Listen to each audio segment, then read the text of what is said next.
అనేటువంటి విషయాన్ని అంశాన్ని ఈ వీడియోలో మనం తెలుసుకునేటువంటి ప్రయత్నం చేద్దాం. ఎందుకంటే కొత్తగా ఎవరైనా మన ఛానల్ కనుక చూస్తుంటే ఒక్క వీడియోతో వాస్తు శాస్త్రానికి సంబంధించినటువంటి సారాంశం అర్థం కాదు. గతంలో చేసినటువంటి వీడియోలను కూడా మీరు చూస్తే పరిపూర్ణమైనటువంటి విషయం పాయింట్ ఏదైతే ఉందో అది మీకు అర్థమవుతుంది.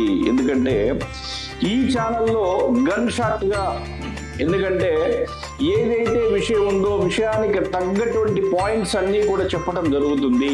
సో ఆ పాయింట్స్ కనుక మీకు కావాలి అనిపిస్తే అన్ని ఈరోజు తెలుసుకుందాము.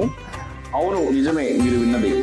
ఎందుకంటే మనం ఉంటున్నటువంటి గృహానికి ఎటువంటి వాస్తు దోషాలు లేకపోయినా కూడా మనకి ఆ హౌస్ కాకుండా రిమైనింగ్ ఏదైనా ప్రాపర్టీస్కి సంబంధించి ఖాళీ స్థలాలు ఉన్నప్పుడు ఆ ఖాళీ స్థలాల్లో వాస్తు దోషాలు ఉన్నా కూడా యజమానులకు, గృహస్థులకు ఆ దోష ప్రభావం అనేది పడుతుంది. కాబట్టి ఆ ఖాళీ స్థలాల్లో ఏ విధమైనటువంటి జాగ్రత్తలు